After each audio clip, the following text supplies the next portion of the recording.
I hit the ground again! God, that was so awful. No one's chasing me. I'm gonna tell you my story now, so please subscribe to the channel. They say space is the loneliest place to die, but that never scared me. I grew up in Tucson, Arizona dry heat, hard shadows, endless skies. Isolation didn't feel foreign. It felt like home. Maybe that's why I signed up for the Sagan Run, a 6-month haul from Callisto to Vesta Belt aboard the Artemis Gray. Not glamorous work, just cargo and checklists, but it paid, and it was honest. I'm a systems tech, not the kind with heroic backstories or cybernetic limbs, just a 37-year-old with bad knees, a sleep disorder, and a talent for patching things that shouldn't still run. The Artemis Gray was old before I was born, long and skeletal, with a whine in the coolant ducts that got into your teeth. The kind of ship you didn't look at too closely if you wanted to sleep at night. There were 4 of us. Captain Halverson, retired Navy, probably ran Black Ops back in the day. Miri, comms and hydroponics, young and painfully polite. And Tate, loadmaster, ex-miner with eyes like a boot print on fresh snow. Then me, Nick Dallard, tech and night shift ghost. We launched from Jovian orbit just past 2 o'clock Coordinated Universal Time on a Tuesday. Everything was nominal. That's how it always begins, isn't it? Nominal. The belt was weeks off. Nothing to do but rotate shifts and run diagnostics. I liked the quiet, the way space hummed through the hull like tinnitus. I'd go on EVA sometimes. Not required, just to feel the silence better. That's something you can't really describe. The sound your body makes when the rest of the universe is turned off. On day 19, I noticed a micro fluctuation in our telemetry logs. A trailing echo on our quantum beacon pings. Nothing that would show up in the UI, but something I felt more than saw. I flagged it, ran a diagnostic. Clean. Still, it stuck in my brain like a toothpick between molars. Day 22, Miri asked if I had done any updates to the sensor suite. "It's picking up ghosts," she said with a nervous half-laugh. "Echo contacts, half a click off our aft vector, repeating at regular intervals." I told her it was probably cosmic scatter or residual grav pulses. But when I ran the playback myself, it wasn't scatter. It was us. Every pulse, every yaw correction, every minor maneuver. Mirrored. Identical. A perfect twin signature. I didn't tell the captain, not yet. He didn't like speculative talk. "Bring me a fire, not a match," he used to say. So I ran the logs in. Private, cross-checked timestamps. Checked for duplicate IDs, loopbacks. Bad firmware. Everything looked fine, but the ghost signal kept perfect pace with us. 43 kilometers back, like a shadow pinned to our course. It was day 27 when Tate came to me in the mess. He never usually said much. "Seen it yet?" he asked, chewing cold rehydrated beef. "Seen what?" He tapped the bulkhead with one knuckle. Out the starboard maintenance port. After lights out, I slipped out and went down to deck 6. The starboard maintenance port is barely a meter square. It's not meant for views. But I looked. There it was. Same outline, same antenna spread, same engine heat bleed. The Artemis Gray, our ship. Sitting silent and dark just under a quarter click out. I stared for a long time. It didn't move. It just sat there in the void. Every angle the same. I pinged it using the service band. No response. I brought it to Halverson the next morning. He didn't blink, just chewed on his stim lozenge and said, "We chart it. We investigate." The others were quiet. Miri whispered later, "What if it's us? From the future? Like some kind of loop?" Her voice shook like she already knew the answer. That day we changed course slightly. We didn't tell Central. Halvorsen said it was for safety to verify and assess. We coasted closer. The duplicate didn't react. Closer still, and now we could make out hull scoring, exact down to the centimeter. Even the same patchwork repairs on the forward array ones I had made myself a week earlier. Identical. On day 29, we docked. The ship was powered down. No lights, no motion. Halverson and Tate went in first, suits sealed. I monitored from ops. They didn't find bodies. They found us. Suits hanging in lockers. Personal effects. A half-eaten protein bar in my bunk. A coffee ring on the mess table that matched the one I'd made last night. But no people, no bodies. Just absence. Halverson's voice came through comms, thin and breathless. The flight log. It has our names, our manifest, the same departure date. But the final entry says we went dark 2 days ago. That was impossible. We were alive, awake, talking. And yet, that night the lights flickered. Water from the recyclers tasted faintly metallic. Miri didn't come to her shift. We found her in the hydroponics bay, curled up under the grow lamps. Eyes open, breathing, but not responding. Tate started carrying his tool hammer everywhere. I dreamt of the other ship, of waking up there, alone, no voice on the comms, just static, and the sound of my own breath fogging the inside of a helmet I don't remember putting on. Then came day 30. We got a ping. From the duplicate, text only. 5 words. Which of you is real? The text stayed on screen for 11 minutes. No reply came after that. Just those 5 words, white on black, like something printed in the dark folds of my mind. Which of you is real? We didn't answer. Halverson barked at me to cut the uplink. I complied, but I don't think it mattered. It had already said what it needed to. Miri didn't wake up for another 10 hours. She came to with shallow breaths and a low-grade fever, eyes darting around like she didn't recognize where she was. When I asked her what happened, she said she remembered looking into the other ship's medbay. That's it. But she kept touching the skin just behind her ears, where our comm implants rest. Something's wrong, she whispered, like there's a second voice underneath mine. I didn't ask her to clarify. Later that day, I went back into the duplicate ship with Tate. We moved slowly through the empty halls, flashlights cutting across identical surfaces. Same scuffs, same burn marks, same torn netting in the cargo bay. It felt like walking through a mirror held at the wrong angle. We entered engineering. That's when I noticed the detail that really got under my skin. The coolant smear. In our Artemis, the main manifold had sprung a leak last week. Nothing catastrophic, just a hairline fracture that oozed neon blue fluid. I'd marked the spot with red tape. Made a note to get it patched at port. Here in the duplicate, same smear. Same tape. Only older. Crusted. Dry. Nick, Tate said suddenly. Look at this. He pointed to the control interface. Its screen was still functional. But the date. T+31. Tomorrow. I blinked. Looked again. The logs ended tomorrow. That ship had lived 1 day past us. We didn't speak the rest of the tour. Back aboard our own Artemis, I did a system check while Halverson paced like a man preparing to be hanged. We had heat, air, rations, and fuel. Everything looked fine. But that didn't reassure me. The logs from the other ship matched ours in excruciating detail. Every nav drift correction, every minute logged on comms. The margin of error was effectively 0. Like someone had copied our life and let it play forward just a little faster. And then killed it. That night, I woke to a smell. Burnt plastic. I stumbled down the corridor barefoot, heart jackhammering. The lights flickered overhead soft, pulsing strobes like something deep underwater. At first I thought the smell was electrical, something arcing in the panels.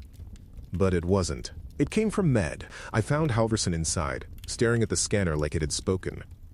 The display showed 4 vitals, ours, pulsing slow and steady. Then, one flickered. Mine. It dropped to 0. Then came back. Then 0 again. The machine chirped gently, like it didn't care what was real. I didn't touch anything, Halverson said, voice tight. It started doing that on its own. I didn't respond. I couldn't. My own name blinking on the death log was enough to empty all thought from my mind. I left the room and wandered to the viewing deck. There was no day or night in space, just a slow turn of stars. But I knew it was late. My skin was clammy, hands tingling like I'd left them too close to a power source. And outside, still visible just off our port, was the duplicate. Floating. Silent. A shape exactly like our own. But colder. I watched it for a long time. Then it blinked. Not a light, not a beacon. The ship itself. 1 second it was there. Then it wasn't. Then it was back. No warning. No displacement wave. No sign of propulsion. Just blink. My legs nearly gave out. I stumbled back, skin crawling as though it had brushed something hairless and warm. Tate met me in the mess later. You ever heard of quantum entanglement errors? He asked. I shook my head. Me neither, he said. But that's what it feels like. Like we're connected to something that shouldn't exist. Something that's not supposed to be here. Or we're not. The air scrubbers made a high-pitched whine then. One that set our teeth on edge. We both winced. It lasted exactly 14 seconds, the same length of time the duplicate disappeared for. I didn't sleep that cycle. Miri was awake too. She told me she heard her own voice over the intercom, but not in her own cadence. It spoke like a recording from her childhood. A phrase her mother used to say. Something no one else could possibly know. She found it playing in the maintenance channel. A frequency none of us used. And when she went to trace the source, it just read, AR grade 2/internal broadcast/verified authority. She hasn't spoken since. Just walks the halls now, trailing her fingers against the walls like she's memorizing a path she expects to lose. This morning, Halv ordered us to disengage. Cut the tether, burn away, rejoin our planned vector. He sounded calm, too calm. But when I looked at his command screen before he closed the hatch to the bridge, I saw the navigation was locked. Coordinates had changed, set to rendezvous with another ship. The same name, same ID, same crew, ETA, 31 hours. Duplicate, inbound. The days blur out here, but I know it was day 31 when the second Artemis arrived. Not the one we docked with. A new one. Another, same registry, same flight path. Same time offset, just enough to feel like we were a file opened in multiple windows, each overlapping and corrupting the others. Halverson called a full lockdown. I don't blame him. The rules no longer applied. You don't get two ghost ships in the same sector by coincidence. He disabled the docking protocols, hardwired manual overrides into the nav console, and locked the hatches with physical clamps. We're flying blind from here, he muttered. He didn't even try to contact the new ship. That night, Mary cut her hair. All of it. Took a Vibrosnair from the med kit and sheared it down to the scalp in the hygiene bay. Left it in a soft, wet pile on the floor. When I found her, she was rocking slightly, eyes fixed on the mirrored wall. Which one am I? She asked. Her voice was so small. Tate started reciting names from a crew manifest I'd never seen. Not ours. Different names. Different roles. All spoken like prayers. It was day 32 when I heard myself speaking. I was in engineering, alone, checking the power relay values when my voice came through the local comms system. You're not supposed to be here, Nick, it said. I froze. It repeated, you're not supposed to be here. But the thing is, I never keyed the mic. I checked the logs, no recording. No transmit, just playback. It was my voice, but not the one I use now. It was strained, older, like I'd smoked for 20 years and forgotten how to sleep. I shut down the panel. The sound didn't stop. You're not supposed to be here. It echoed, cycling, until I physically tore the speaker array out of the wall. Wires snapped like sinew. After that, I stopped trusting my own reflection. I covered every polished surface I could with tape, with towels, with spare EVA cloth. Miri started doing the same without us talking about it. The new Artemis never closed the gap. It held position exactly 53 kilometers off, like it was waiting for us to make the move. Halverson finally admitted he'd seen something he hadn't told us. The night the first duplicate appeared, he said he'd had a dream. Only it wasn't like any dream he'd ever had. He was in the ship. Alone. But not empty. There were versions of us. All wrong. Like paper dolls left out in rain. They blinked without lids. Moved in jerks. They bled through the walls and whispered equations that tasted like ozone. And then he said the worst part. They smiled. All of them. Like they were waiting for someone to come home. Miri sobbed when he told us that. Not because of what he said, but because she'd seen it too. Same dream. Same sequence. Same smiles. Tate threw up in the waste hatch and locked himself in the cargo bay. I tried to rationalize it. Hypoxia. Delayed cryo damage. Stress artifacts. But the readings didn't back it up. Our oxygen mix was fine. Our sleep cycles monitored. All systems nominal. The only abnormality? The ship kept gaining weight. Not dramatically. Just grams at a time. Then kilos. Then a full 100. No cargo was added. No external matter. No explanation. Like something inside the Artemis was growing or replicating. On day 33, I found something under my bunk. A glove. Standard issue. Same serial number as mine. But older. Stained. Torn at the palm like it had been clawed from the inside. Inside was a note. It was written in my handwriting, but I never wrote it. It read, "If you wake up in the dark and the ship is quiet, don't follow your voice. Don't go toward the bridge. Don't look at its face. You won't come back from that." I haven't slept since. That same day, the comms panel lit up. Not a hail. A file. Autoplayed. It was security footage. From our bridge. Timestamp. T plus 3.13 hours. 1 hour in the future. It showed Halverson sitting in the captain's chair. Then something behind him. The video glitched. For a single frame, one frame, Halverson's face twisted. Not like he moved, but like the pixels couldn't hold his shape anymore. His eyes melted out. His teeth ran into each other. His skin smoothed like wax. Then he smiled. The file ended there. I didn't show the others. Day 34, I walked into maintenance and found a hatch open that should have been sealed. A service corridor nobody uses. Inside, the walls were different off-color. Darker. The insulation looked wrong. Almost organic. Wet. I swear the metal pulsed as I touched it. I backed away, but not before hearing the sound. Breathing. From somewhere behind the bulkhead. Slow, deep, and not quite human. Later, I went back. The corridor was gone. Just a sealed wall. As if the ship was shifting when we weren't watching. Now we're approaching something. It's not the duplicate ship. It's a location. Deep space. No stars. A void that eats light and time. The nav keeps correcting for it. Like we're in a well. Tate stopped speaking this morning. He just stares out the porthole. He's been whispering something under his breath. I got close enough to hear it. He was repeating, "We're not the first. We're not the first. We're not the first." It's day 35, or close to it. The clocks don't sync anymore. Chrono drift across all consoles like time itself is coming apart, unraveling thread by thread. No more contact from the duplicate Artemis. Still there. Still silent. Still watching. We haven't slept. Not properly. When we close our eyes, we dream of the wrong ship. The one that is us, but not. The one that hums too loudly. That smells of ammonia and rust and burned skin. In those dreams, we are already dead. Or waiting to die. Halverson's locked himself in the bridge. He hasn't spoken since the footage. The footage I shouldn't have watched again.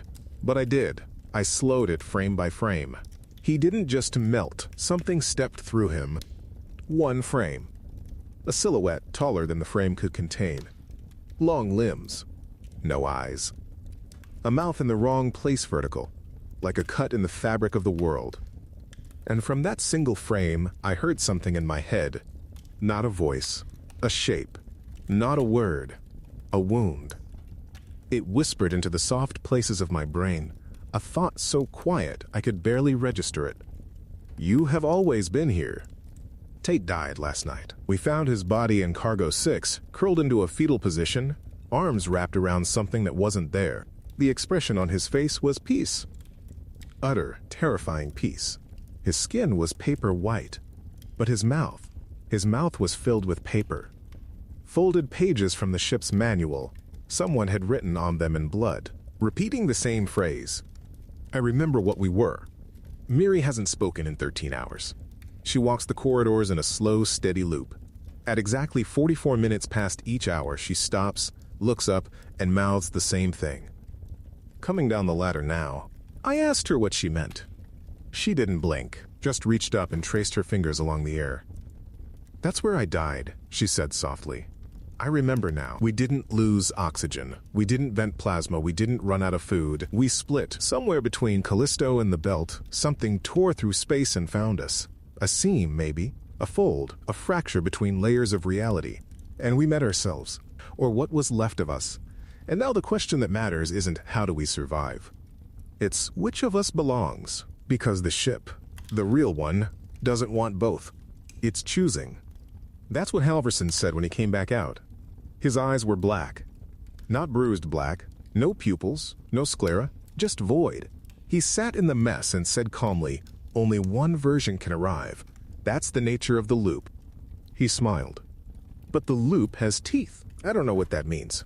I ran a scan on our ship's biometric records. 4 crew alive, but also 4 slightly different ones. Ghost echoes, running alongside, not data glitches, real patterns, like we're doubled. Phased. That's when I found the second me. In cryostorage. I wasn't supposed to go in there. It was sealed, unused this mission. But the door opened for me when I approached. Inside, the lights were dim, cold fog on the floor. And there, standing with his back to me, was someone wearing my old jacket, the one I lost on the Jupiter run. He turned, same face, same scar on the chin from the fuel line incident. But his eyes were wrong, too steady, too calm. I stepped back. He didn't follow. He just spoke. "I need to go home." I don't remember getting back to my cabin. My legs carried me there, but my mind stayed behind. Since then, I've been marking things. Subtle shifts. My handwriting's changed, a slant I never used. My voice in the logs has a lilt I don't recognize. And the mirror, I covered it, but I know. My left eye is slightly darker now, like someone turned the saturation down. There are 4 of us again. Miri, Halverson, myself, and a 4th. We don't talk about him. He doesn't eat, doesn't sleep, but we see him in the hallways sometimes, watching. I tried to record him. The footage always shows me standing, watching. The coordinates on our nav keep looping, circling the same void. A black patch of sky that no probe can illuminate. Like a mouth. Something inside it waits. Breathes. Listens. Miri whispered last night that it's not a place. It's a throat, she said. And we've already been swallowed. I didn't ask how she knew. I didn't have to. The logs say we're scheduled to arrive at the belt in 28 hours. But the ship says otherwise. It says, "Destination confirmed. Identity reconciliation. In progress." I don't know what that means, but I'm afraid to find out. At 3:12 ship time, the lights dimmed to a deep amber hue. The emergency cycle. We weren't in danger. Not by conventional standards. Hull integrity was fine. Power levels optimal. Life support stable. But the ship had decided something. A process had begun. The systems called it identity reconciliation. I stared at those words on the overhead console, heart thudding in my ribs like a trapped rat. Halverson stood behind me. I didn't hear him come in. He hadn't made a sound in days. Not since his eyes went black and he started sleeping with his boots on. "You feel it too, don't you?" he said, voice like crushed velvet and static. I didn't respond, because, yes, I did feel it. A pressure behind my eyes. A sense that the bulkheads had grown closer. The corridors narrower. The whole ship folding in on itself like a dying flower. Somewhere outside the hull, the second Artemis, or third or fourth, was matching our velocity. A dance of twins trapped in a spiral. We hadn't seen Miri in hours. Not the original. Not the copy. Just silence. I passed her cabin and found the door slightly open. The light inside flickering like a candle in a bottle. Her bunk was empty, but her boots were still wet, dripping with condensation. I followed the trail through the maintenance access. It ended at cryo. Inside were 8 pods. 4 were occupied. 4 were empty. The names on the occupied pods? Ours. Mine. Halvorsen. Tate. Miri. But we weren't inside them. We were outside, which meant, who was in the pods? I looked closer. They were identical. But there was a flaw, a drift. A sliver of scar missing. A voice that would crack on the wrong syllable. Things you'd never see unless you lived in the skin. The ship was choosing, picking the real from the reflections. I checked the date again. T+36. But the log said something else. Cycle 15 initiated. Redundancy level critical. Anchor candidate Nick Dallard, Vera B. I staggered backward. Version B. What the hell was version A? Behind me, a hiss. A pod opening. One of the sleeping forms twitched. A low rasp of breath, then motion. I saw my own hand reaching out, skin pale and half frozen. The eyes opened. Not mine. Too deep. Too full. And the mouth moved in silence, forming words I could feel rather than hear. You made it too far. I ran. Back through the corridors, now changing shape behind me. Vents warping. Panels rippling like skin. The ship was no longer pretending. It was sloughing off its disguise, becoming what it was always meant to be. A filter. A test. A mouth with teeth made of memory and steel. I reached the bridge, panting, sweat sticking to my back like second skin. Halverson was there, staring at the viewport. "Do you see it now?" he said. Outside was not the belt. It was a shape, a structure. Miles wide, hung in the void like a cathedral built by something without eyes. A machine, maybe, or a god. One not built to love, but to know. A voice filled the ship, not sound, something deeper, like emotion pressed into your veins. Like grief that had learned to speak. Only one path. Only one truth. Select. Halverson turned toward me and smiled, only it wasn't his smile anymore. It stretched too wide, pulled the lips past what should be possible. His skin began to slew like wax on heat, and beneath, I don't want to describe it, I can't, but it looked like me, and it wanted to be. I hit the manual override, launched the emergency pod, didn't check coordinates, didn't care, just escape. Just out, I watched the Artemis vanish behind me. The whole ship folding in on itself like a lung exhaling its last breath. Silent. Final. Or not. Because when I woke hours later in the escape pod, drifting, the comm light blinked. A hail. I hesitated. Then played it.